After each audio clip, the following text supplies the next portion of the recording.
Praise the lord. Thank you Jesus. ఈరోజు దేవుడు మనతో మాట్లాడుతున్న మాట యోబు గ్రంథము 5వ అధ్యాయం 9వ వచనంలో నుంచి మాట్లాడుతున్నాడు.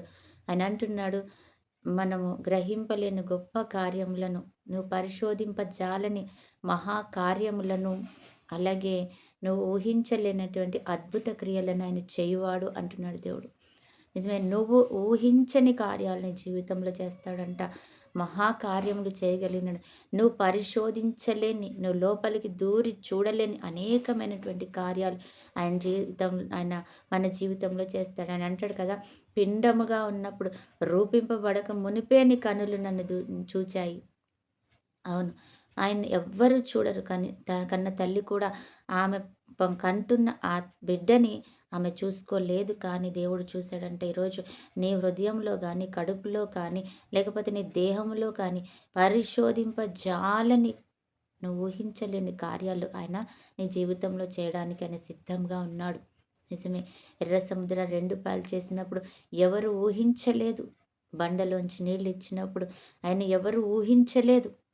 ఈ నీళ్లు లేవు, మమ్మల్ని ఏం చేస్తావు ఈ అరణ్యంలో, మాకింక చావే గతి అని వాళ్ళనుకుంటున్నారు. కానీ దేవుడు మరి ఆ బండ నుంచి ఆశ్చర్యకార్యం చేస్తాడని కూడా ఎవరు అనుకోలేదు కదా! ఆ బండలోంచి నీళ్ళు ఎక్కడొస్తాయి? ఇక ఈ చుట్టూ బండ అరణ్యము తప్పితే ఏమీ లేదు అని అనుకున్నారు. కానీ అక్కడ నుంచి ఆయన సృష్టించగలడు అని అనుకుంటున్నా. ఈరోజు నీ జీవితం చివరి స్థితికి వెళ్ళిపోయిందా?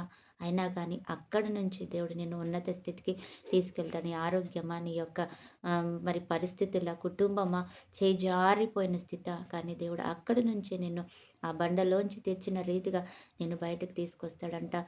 దేవుడు అట్టి కృప మనకిచ్చినందుకు వందనాలు. పరిశుద్ధుడు అయిన దేవా, ప్రేమ కలిగిన తండ్రి, నీకు వందనాలు. ఈరోజు ఈ సమయాన్ని బట్టి కృతజ్ఞతలు చెల్లిస్తున్నాం తండ్రి. మాతో మాట్లాడుతున్నావు తండ్రి. బండలోంచి నీళ్ళు ఇచ్చిన రీతిగా అయా పరిశోధింపజాలని మేము ఊహించిన అద్భుత మహత్కార్యాలు, సూచ్యక్రియలను చేస్తామని మాట్లాడుతున్నావు తండ్రి. మా జీవితాలు అవన్నీ జరిగినందుకే తండ్రి, మా యొక్క తండ్రి ప్రవేశ జీవితంలో వాటినన్నిటిని మేము చూసినందుకే కృతజ్ఞతలు చెల్లించుకుంటూ నీకే మహిమ చెల్లిస్తున్న బర్త్డే, మ్యారేజ్ డే జరుపుకుంటాం. బిడ్డలు జ్ఞాపకం చేసుకోండి తండ్రి. ప్రతి ఒక్క బిడ్డకి మంచి ఆయుష్, ఆరోగ్యం, దీర్ఘ కృప, కాపుదల, క్షేమం, సమాధానం దయచేసి ఐశ్వర్యంతో నింపమని యేసు నామంలో ప్రార్థిస్తున్నాం తండ్రి. ఆమేన్.